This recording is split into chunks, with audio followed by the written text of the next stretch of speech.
Well, let's talk about the situation that played out in Anambra State on July the 23rd, where some men of a local security network, Aguna Chamber, invaded a core member's lodge, and they ended up getting a lot of them outside. But what left a really bad taste in the mouth was the way they manhandled one of the core members and stripped her, beat her in the most dehumanizing nature.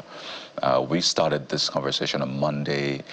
We've spoken to the police, spoken to even the special advisor on community security in Anambra State. We've spoken to the lawyer of the lady. And we can tell you, first off, that the Anambra State government has dismissed 8 operatives over that attack on core members and has ordered prosecution. In fact, the government paraded these men yesterday at the Aguna Chamber headquarters in Anambra State. So 8 of them have been dismissed. Those are the men who perpetrated that evil act. And then we understand that they will be prosecuted as well. So while that is a win on the one hand, we must also speak about the psychological effect this has had on the victim. And this is just one of several that may be unreported, because thankfully we have video evidence of this one. But there's a lot more happening out there, and we just wanted to seize this moment to speak on that one. So yet again, those are the men who perpetrated that act, and we understand they will be prosecuted. So we're joined on the program this morning by a psychotherapist and a counselor. Temitayo Owoshino joins us virtually to walk through the psychological impact of this kind of, you can call it a sexual-based violence, really, and what kind of intervention that we expect for the victim and perhaps for those who perpetrated this as well. Good morning, Temitayo. Welcome to the program. I know that this... Good morning. I know you've had to handle situations like this time and again, but I want you to begin by walking us through the mental state of the core member and other victims of such gender-based violence right now, and the kind of intervention that they need. Good morning. Thank you very much for having me here. First of all, I think I would like to empathize with the core member in question, the lady in question, because beating and stripping is a public humiliation, as it were, and no person, male or female, should be exposed to, should have to go through such level of dehumanization. So I really do empathize with her.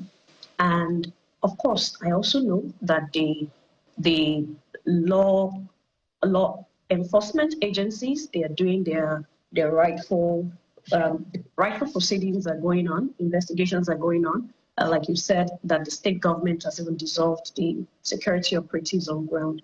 And I think I like the position of the Nigerian Bar Association on this particular case, because the strong front is a signal to the possibility of getting justice at the end of the day. You know, they're taking the position to say that this is an act that is barbaric. It's an act that is unconstitutional. So that's a good one. And importantly, asking that justice be done, and beyond justice being done, that justice be seen to be done. And that's a good one, because with an event like this, especially when there's no deterrence, when there's no direct punishment that people observe to see that there is something done, there's a consequence for such an act like this, then we perpetuate such action. And that's why we would have what we call social behavior, is by observation. People will repeat similar instances, all right, if nothing happens now. And I believe that human dignity should begin to move us to action. And when we begin to tolerate the intolerable, then we lose our dignity as a society now, because this is happening at a mass level, at a societal level, beyond even the lady in question. So that's by way of my overview of the incidents that has happened. about the psychological effect of what she might be going through. Different things might be happening right now.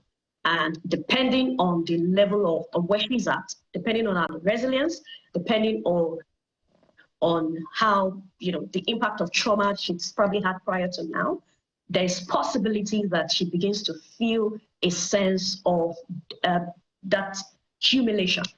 All right. Like I said, there are many things that are possible. Even before trauma, it might not even be trauma yet, okay? But things like psychological effect, like humiliation, a sense of humiliation, she feeling degraded, belittled, and feeling that that was done to her publicly.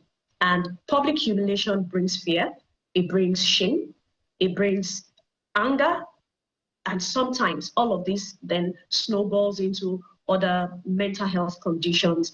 And yes, so that's one major thing that is possible for her to be experiencing right now. Another possible thing she might be experiencing is stress reaction.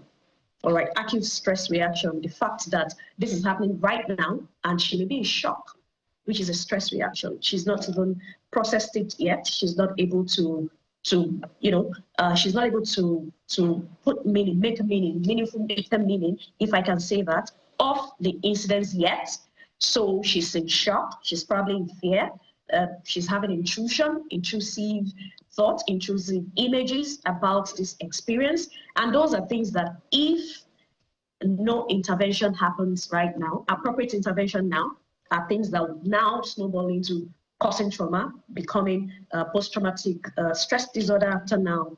And yes, and also it's possible, there's a high possibility of, well, maybe we call that traumatization, because the circulation of this video, if not stopped, it can cause re-traumatization. All right, and we know that's one of the woes of social media. Yes, yeah, I think I'll take a pause on that right now before we listen to your next prompt. I'm happy the way you've layered it, because we really want to go deep. We want to start with the victims and then we'll go to the perpetrators. And this is not just about the girl in Anambra. There's other girl, the aircraft incident that happened before this particular incident.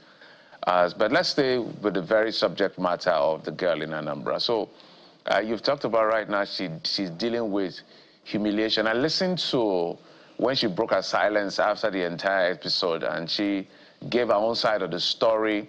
But what she kept repeating is that I can't go outside. The business I do, if I go and I'm talking to a client, I can imagine what the client is imagining. Because my pictures are being used as stickers.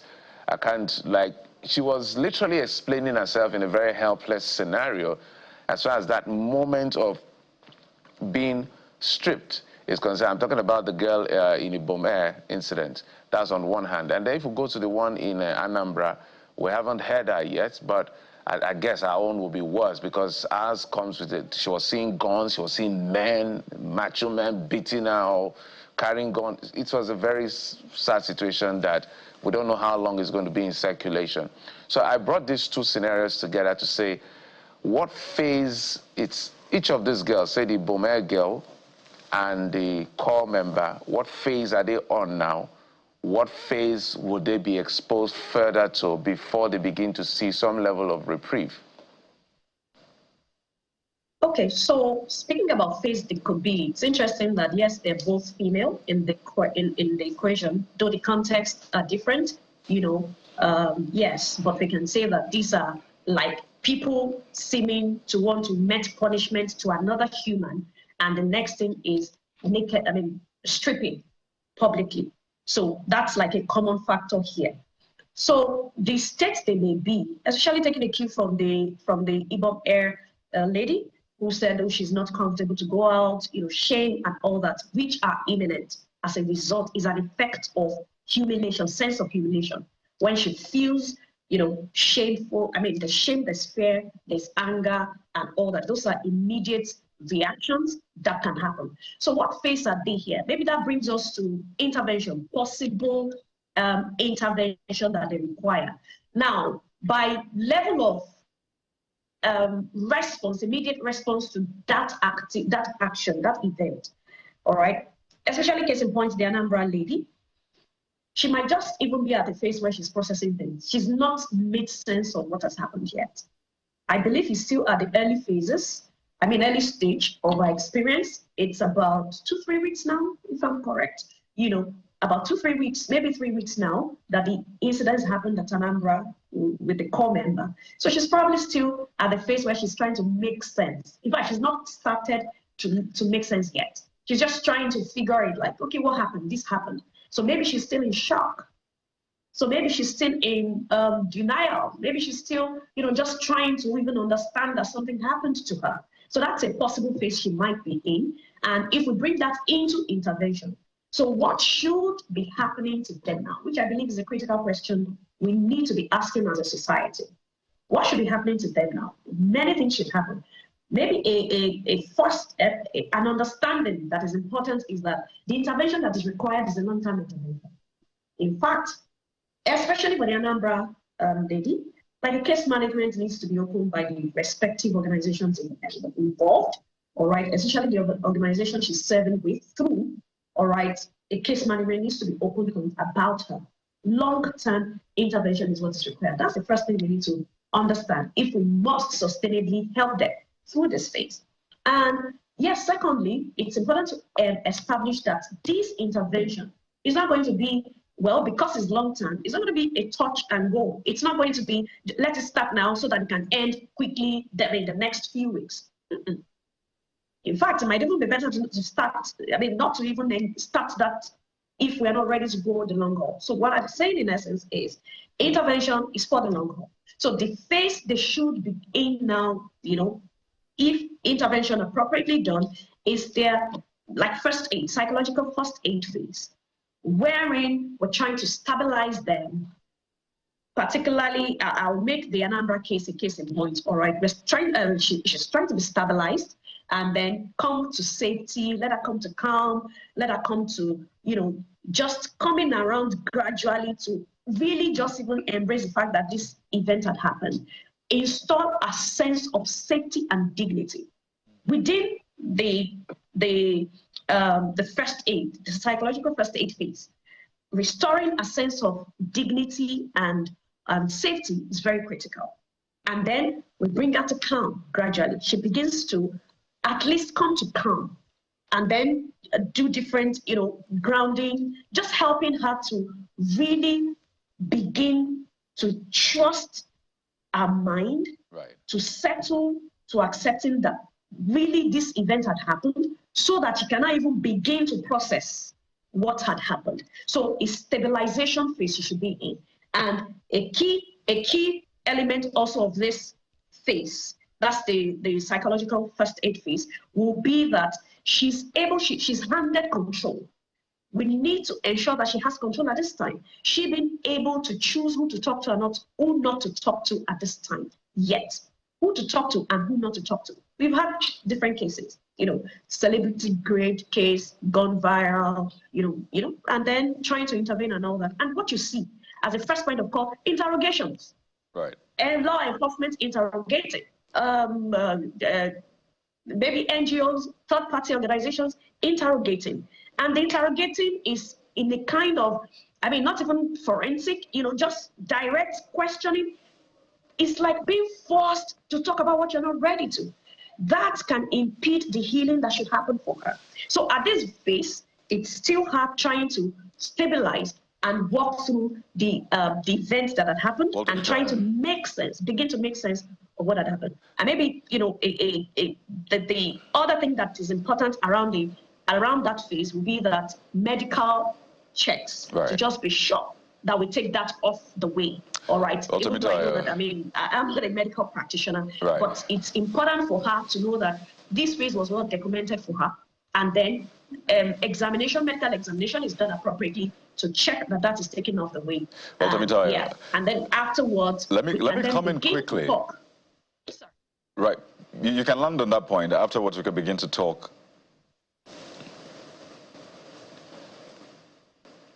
Okay, let me just shoot my question, because I mean, I love the way you've laid it out, but then when you come to reality in Nigeria, a lot of times, people don't really think about psychotherapy or, managing things in such, manner.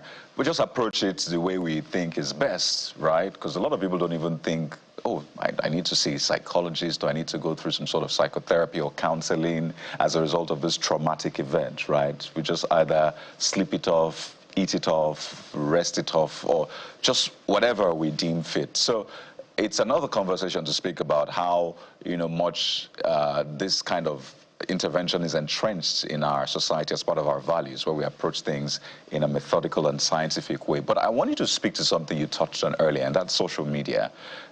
For a lot of these events, I think what escalated or made it worse is the fact that the videos are now on social media are trending. For us, we have treated the conversation, even we don't even mention her name, just to give her protection. We ensure that the video is well processed, so it still preserves her dignity. But that's not what you find on social media. So I wonder if it's a concern for you as well, and what would you say to social media users, the big social media users that have following? How should they treat things like this so they don't make the matter worse in trying to, quote, fix it? Right. So social media is a good platform and is a good tool. In cases like this, there's what we call responsible reporting, and that is maybe mainstream media. But because information is democratized and publication of the information is also democratized, everybody is literally the media house of his or her own self. Everyone is an agency in their own right. So there is no really control around that. So that is not within the control of anyone right now. Maybe not so much in the control of government, but I know government still has a lot to do. They have a lot of power, at least to clamp things systemically, all right? But that place of social media, people having access to the platform and able to publicize at the click of a button, they are able to just publicize, say whatever they want to say, when they want to say it, how they want to say it, how be it responsible or not. And that's a problem. Okay, and it's part of the problems that is here, the reality of the new age we are in. So would we leave things to continue to be this way? Maybe that's now where mainstream media come from. All right, reputable organizations like channels, like reputable organizations, publicizing responsibly, and then engaging people like conversations we are having now to educate the public on responsible media or responsible transmission of information, regardless of how you're transforming it. I mean, while I was looking at that video, there's a part that we are not even looking at. Beyond the girl in question, it's also people that are traumatized, by exposure to this video. We call it vicarious trauma. It's because they watched the video, they felt bad about it. They had questions, nobody to ask. They asked the question, they went on social media, they got reactions. The reactions they got, is triggering them. They can't do anything about it. They're behind their keyboards. So at the end of the day, you might be surprised that people experiencing vicarious trauma right now, which are observers, all of us are part of, might be traumatized more than the girl in question. It's a possibility. And that's because of the war of social media, if we can describe it that way. So these are things we need to be mindful of. Education still needs to continue at government level, of course, at media houses level. Mainstream media now needs to educate and re-educate, continue to educate and re-educate.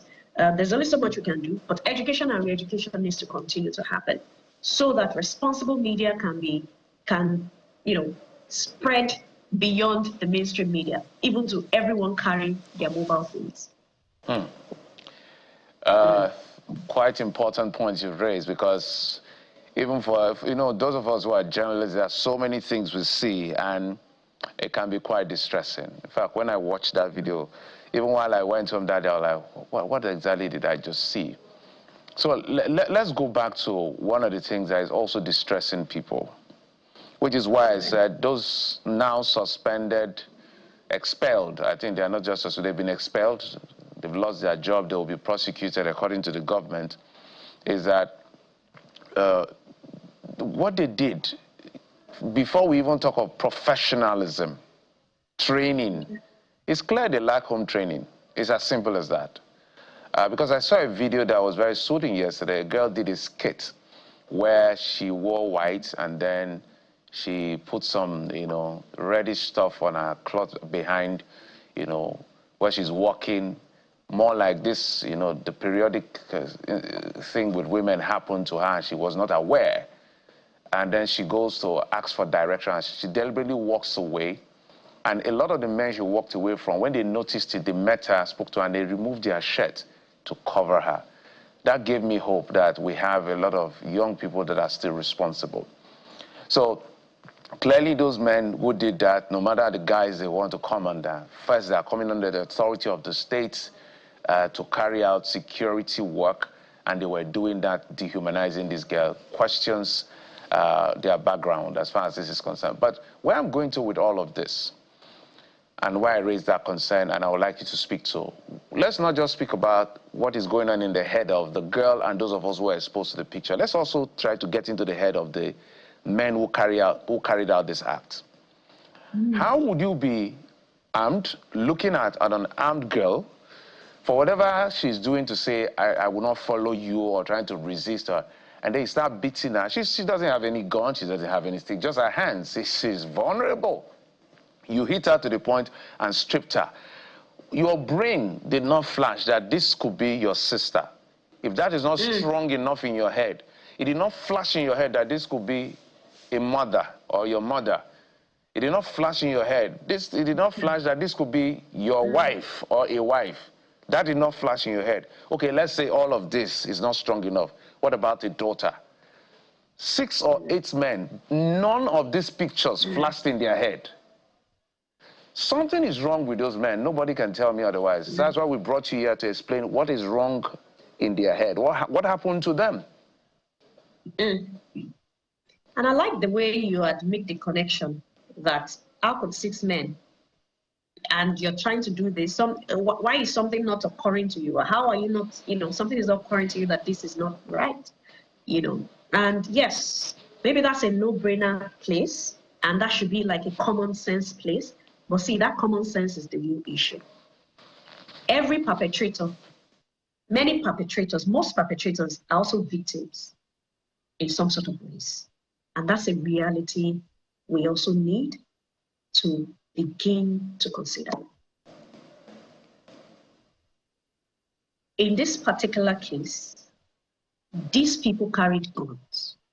These are people that are possibly coming from backgrounds of exposure to different kinds of abuses, neglect, abandonment, never felt, you know, always felt helpless, didn't have control, didn't have a sense of belonging to even the family they belonged to.